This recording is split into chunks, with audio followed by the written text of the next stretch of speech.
جب سے مودی اسرائیل سے واپس ہو کر آئے ہیں، اچانک ایسا کیا ہوا؟ ایران کے خلاف کیا ہو رہا ہے؟ ہمارے ساتھ موجود ہیں سینئر صحافی سلیم بخاری صاحب، ان سے جانتے ہیں کہ کیا صورتحال ہے۔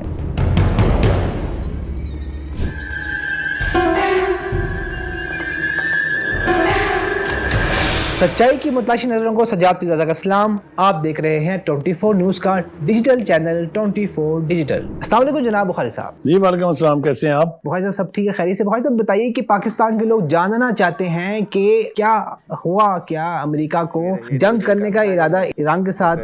دیکھیے، دو چیزیں سمجھنا بہت ضروری ہے۔ پہلی بات تو یہ ہے کہ پوری تاریخ اٹھا کے دیکھ لیجئے، جتنی بڑی جنگوں میں کودا ہے امریکہ، وہاں سے کبھی سرخرو ہو کے نہیں نکلا ہے۔ جوتیاں کھا کے، چڈیاں اور اپنی جوتیاں پھینک کے وہاں پر ہیلی کاپٹر کے سٹینڈوں کے ساتھ لٹک کے بھاگے ہیں۔ میں حوالہ دے رہا ہوں ویتنام کی جنگ کا، جو 18 سال تک انہوں نے لڑی اور اس کے بعد وہاں سے ان کو بھاگنا پڑا اپنی سب چیزیں چھوڑ کے۔ اس کے بعد وہ ویپن آف میس ڈسٹرکشن ڈھونڈنے کے لیے آئے عراق میں۔ آپ نے دیکھا ان کے ساتھ کیا ہوا۔ ایک تو یہ ان کا پریمیسز بالکل جعلی تھا، بالکل جھوٹ تھا۔ مسلم کشی جو ہے، جو ان کی شرشت میں ہے، ان کے بھی اور اسرائیل کے بھی، اس کے لیے وہ تہس نہس کرنے کے لیے آئے، بے پناہ فوجیں لے کے، بے پناہ ایئر پاور لے کے، اور اسی طریقے سے ہم نے دیکھا سمندری بحری بیڑے اور جہاز جو ہیں وہ بھی وہاں موجود تھے۔ لیکن کیا ہوا؟ بے عزت ہو کے وہاں سے نکلنا پڑا بالآخر۔ اس کے بعد انہوں نے سوچا کہ کافی دیر ہو گئی ہے، لہٰذا وہ نیٹو اور اپنی پوری قوت کے ساتھ افغانستان میں آ گئے۔ 20 سال تک امریکہ اور نیٹو کی فورسز افغانستان میں رہی ہیں اور جس طرح بھاگی ہیں، یہ جس 7 ارب کے اسلحے کا ہم رونا روتے رہتے ہیں، یہ وہی چھوڑ کے بھاگے ہیں نا۔ جہازوں میں بیٹھ کے C-130 میں ایسے بھاگے وہاں سے کہ پلٹ کے نہیں دیکھا۔ تو یہ تاریخ ہے امریکہ کی کہ کوئی جنگ انہوں نے جیتی نہیں ہے، اور ہمیشہ بغیر یہ سوچے کہ ایگزٹ اسٹریٹجی کیا ہوگی، میں اس جنگ میں سے نکلوں گا کیسے، وہ کود پڑتے ہیں اور پھر ان کو ہزیمت اٹھانی پڑتی ہے۔ ایک تو یہ ہے۔ دوسری بات ایران۔ دیکھیں، ایران کے ساتھ یہ امریکہ کا پہلا انکاؤنٹر نہیں ہے۔ 1979 میں جب ایرانی ریولوشن آیا تھا، میں آپ کو لے جاؤں گا وہاں واپس، تب فوری طور پر عراق کے ذریعے گلف وار جو ہے اس کا آغاز کیا گیا اور ایران کے اوپر چڑھائی کی گئی فار 10 ایئرز۔ ایک اجڑی لٹی پٹی ہوئی قوم جس کے ساتھ جو کھلواڑ شہنشاہ نے اور اس کی فورسز نے کیا تھا وہ سب کو معلوم ہے۔ اس کے ساتھ 10 سال تک ایران جو ہے وہ اپنی قوت ایمانی کے اوپر ریزسٹ کرتا رہا، لڑتا رہا، اور بالآخر ان کو وہاں سے واپس جانا پڑا۔ اس کے بعد امریکہ نے سوچا کہ یہ جو رجیم ہے وہاں پر، جسے ہم اسلامک ریولوشن کے نام سے جانتے ہیں، اس کو چینج کیا جائے۔ 3 مرتبہ کوشش کی ہے انہوں نے۔ جو 7 ٹیئرز ہیں سیکورٹی کے ایران کی سوسائٹی کے، ان میں سے بمشکل 2 توڑ سکے۔ 2 مرتبہ پہلے مظاہرے ہوئے تھے، وہ بہت چھوٹے لیول پر تھے، اور ایک یہ مظاہرے ہوئے تھے۔ آپ نے اس کا بھی حال دیکھ لیا کہ نہ صرف یہ کہ ایرانی قوم یعنی حکومت نے اس پہ قابو پایا، بلکہ اگلے ہی دن جس قوت کے ساتھ ایرانین نیشن باہر نکلی اور انہوں نے اپنے رجیم کا ساتھ دیا اور امریکہ کی مذمت کی اور اسرائیل کی مذمت کی، وہ سب کے سامنے ہے۔ یہ کوئی ناولٹ کے پیسز نہیں سنا رہا میں، یہ ننگی آنکھوں نے یہ سب کچھ منظر دیکھے ہیں، اور آج بھی اس کی ویڈیوز اور ٹی وی فوٹیج جو ہے موجود ہے۔ ٹھیک ہے، اب آ جائیے مذاکرات پر جو آپ کا سوال ہے۔ میں معافی چاہتا ہوں، تھوڑا سا لمبا ہو گیا، لیکن یہ بہت ضروری تھا بتانا۔ جو مذاکرات ہیں اس میں جو ٹرمپ ہے، جو مین اس کا موٹیویٹر ہے، ہی از اے گیمبلر۔ وہ ایک جواری ہے، وہ ڈراتا ہے، پھر اور ڈراتا ہے، پھر اور زیادہ ڈراتا ہے، اور پھر بھاگ لیتا ہے۔ دیکھیے، جو غلط فہمی ہے ٹرمپ کو یا اس کی ایڈمنسٹریشن کو، ایران وینزویلا نہیں ہے، ایران گرین لینڈ نہیں ہے، Iran is a nation and a huge nation at that. آپ کبھی علاقہ تو دیکھیں اس کا۔ لہٰذا جب F-35 بمبر لے کے آیا تھا، کیا کر لیا آپ کے سامنے ہے۔ دعوے اتنے بڑے بڑے کیے، اور اب کہتے ہیں اسی پروگرام، نیوکلیر پروگرام سے ہم ڈرتے ہیں جس کو ہم نے دعویٰ کیا تھا کہ ہم نے مکمل طور پر تہس نہس کر دیا۔ Is that right؟ So Trump ضرورت کے مطابق جھوٹ بولنے کے اور جوا کھیلنے کے عادی ہیں۔ آپ نے دیکھا پوری دنیا کی جو پولیٹکس ہے وہ پیسے کے پیچھے چلا رہے ہیں کہ میں امریکہ کو امیر کرنا چاہتا ہوں۔ ایسے فیصلے کر رہے ہیں کہ پوری آئندہ نسلیں اس کی قیمت چکائیں گی۔ ایک طرف معاہدہ دیکھیے، 4 بیسک معاہدے لے کے اسرائیل نے اور امریکہ نے چڑھائی کی تھی ایران پہ۔ پہلا تھا کہ آپ نیوکلیر پروگرام کو تگ دیں، ختم کر دیں۔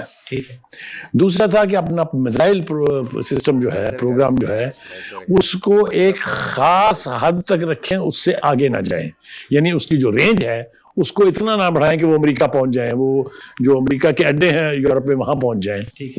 تیسرا مطالبہ تھا ان کا کہ آپ یہ پروکسیز جو ہیں آپ کی، جنہیں وہ پروکسیز کہتے ہیں، ہم تو ان کو فریڈم فائٹر مانتے ہیں، چاہے وہ حماس ہے، چاہے وہ حزب اللہ ہے، چاہے وہ حوثیز ہے، they are all freedom fighter. وہ کہتے ہیں، ان کا مطالبہ تھا کہ ان کو آپ یعنی ڈسٹنس کر لیں، ان سے ان کی امداد چھوڑ دیں۔ چوتھا مطالبہ ان کا یہ تھا کہ جو آپ کے پاس افزودہ یورینیم پڑی ہے 400 kg کے قریب، اس کو آپ کسی باہر کے ملک میں منتقل کر دیں، دوسرے لفظوں میں ہمیں دے دیں، ہم اس کی حفاظت کریں گے۔ آپ یہ دیکھیے، یہ ایرانی قوم کا میں سلوٹ کرتا ہوں وہاں کی لیڈرشپ کو اور اس کی قوت ایمانی کو اور ان کے جذبوں کو، کہ یہ تین مطالبے تو ایک طرف پھینک دیے گئے ردی کی ٹوکری میں، بات آ گئی صرف نیوکلیر پروگرام تک۔ Is that right? جو یہ تینوں راؤنڈ ہوئے ہیں یہ صرف نیوکلیر پروگرام کے حوالے سے ہے۔ اس میں ایران نے کچھ کنسیشنز دی ہیں۔ ایک انہوں نے کہا ہے کہ ہم اپنا جو انریچمنٹ لیول ہے اس کو 60% سے 3.6% پہ لے آئیں گے، جو کہ 2015 کے معاہدے کا بھی مطالبہ تھا، اور جو امریکہ کے ٹرمپ کی اور امریکہ کی خواہش تھی کہ اتنا کم ضرور کر دیں، ان کا میں اس کے لیے تیار ہوں۔ اور جو آپ نے یہ واویلا مچایا ہوا ہے کہ ہم نیوکلیر بم بنا رہے ہیں، ہم ہر قسم کی تصدیق کے لیے تیار ہیں۔ یہ یاد رہے کہ ایران وہ ملک ہے جس نے NPT پہ سائن کیے ہوئے ہیں، اور international atomic energy agency IAEA جو ہے اس کے انسپیکٹرز 3 مرتبہ ایران کی تمام نیوکلیر انسٹالیشنز کی انسپیکشن کر چکے ہیں، اور یہ رپورٹ جاری کر چکے ہیں کہ کوئی کلو نہیں ملا کہ یہ بم بنانا چاہتے ہیں۔ دوسری طرف ایران کے خامنائی کا یہ فتویٰ ہے کہ ہمیں نیوکلیر بم نہیں بنانا ہے۔ یہ یاد رکھیں کہ ایرانی قوم کے لیے فتوے کی بڑی حیثیت ہے۔ آفٹر دا ڈیوائن لا، جو ان کا رہبر انقلاب ہے، اس کا فتویٰ ان کے لیے کمپلشن ہے، مسٹ ہے۔ جن چیزوں پر بات نہیں ہو سکتی تو وہ ایران نے کہا ہے کہ نہیں کریں گے ہم۔ اچھا، آپ نے جنگ کرنی ہے، آپ جنگ شروع کر لیں، لیکن ہم وہ نہیں کریں گے۔ اس پر ہم بات چیت کرنے کے لیے تیار ہوں۔ اب نیتن یاہو نے ہاتھ باندھے جا کے ٹرمپ کے سامنے کہا ہے خدا کے لیے ان کا جو میزائل پروگرام ہے اس کے اوپر تو کوئی ریسٹرکشن لگا دے۔ بخاری صاحب، جس طرح آپ بڑی تفصیل سے سارا کچھ بیان کر دیا، یہ بتائیے کہ امریکہ جو جنگی بحری بیڑے لے کر آیا تھا ایران کی طرف، اب وہ کس طرح واپس لے کے جائے گا، کیا کرے گا، کب لے کے جائے گا واپس؟ بالکل آپ کا صحیح سوال ہے، صحیح سمت میں سوال ہے۔ دیکھیے، میں نے کہا تھا کہ ٹرمپ بلیوز ان ڈراؤ اور زیادہ ڈراؤ، اور اگر نہ ہو تو پھر کوئی نہ کوئی فیس سیونگ لے کے واپس چلے جاؤ۔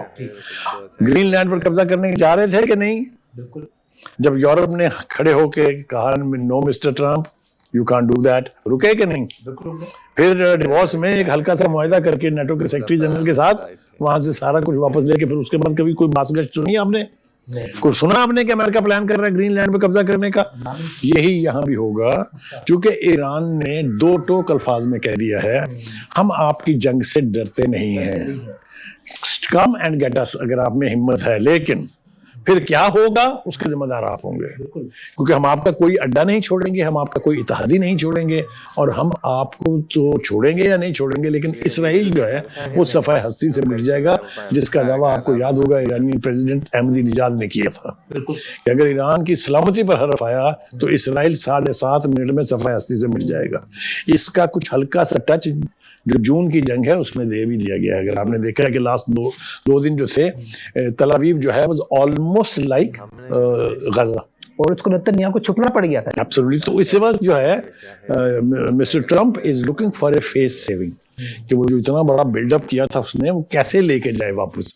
تو مجھے جو لگتا ہے وہ یہ ہے کہ کوئی نہ کوئی اس معاہدے کی صورت نکل آئے گی، اور وہ اس کو اپنا وکٹری مارچ بنا کے اور ان سب چیزوں کے ساتھ یہاں سے واپس جائیں گے۔ جی تو بخاری صاحب، یہ تو آگے ایران اور امریکہ کی بات، آپ کو لگتا ہے کہ پاکستان کا کردار رہا ہوگا کہ امریکہ کو سمجھانے میں کہ بس کر جاؤ یار، یہاں پہ جنگ نہ کرو یا کوئی بات؟ دیکھیے، یہ بھی بہت اہم سوال ہے آپ کا۔ 2 چیزیں، ایک تو یہ کہ ہم نے بہت ابتدائی دنوں میں یہ بتا دیا تھا کہ ہم فلسطین کے خلاف، غزہ کے خلاف، اور جو وہاں کے انڈیجنس پاپولیشن کے لوگ ہیں ان کے خلاف کسی قسم کے کسی آپریشن کا نہ حصہ بنیں گے، نہ اس کو انکریج کریں گے.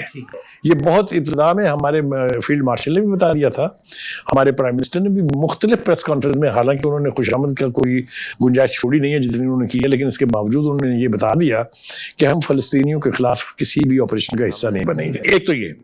دوسری بات یہ ہے کہ ہماری بات ایران مانتا ہے, اس کا اظہار ہو چکا ہے. آپ نے دیکھا کہ ہمارے کردار کی وجہ سے ایرانین پارلیمنٹ کے اندر نعرے لگے پاکستان زندہ باد کے, اور لگتے رہے کافی دیر تک. بلکہ بخاری صاحب آپ کی بات کاٹ رہا ہوں, نعرے لگے, ایرانی اتنے خوش ہیں پاکستان سے کہ اب جب افغانستان نے حملہ کیا تو ایران نے فوراً کہہ دیا کہ ہم مذاکرات کے لیے تیار ہیں. بہت بہت شکریہ سلیم بخاری صاحب, آپ نے 24 کے لیے ٹائم نکالا. ناظرین, آپ نے جانا کہ کس طرح سے امریکہ راستہ ڈھونڈ رہا ہے فیس سیونگ کے لیے کہ وہ پیچھے ہٹے. اجازت دیجیے, مزید کیا جاننا چاہتے ہیں کمنٹس کیجیے. دیکھتے رہیے 24 ڈیجیٹل.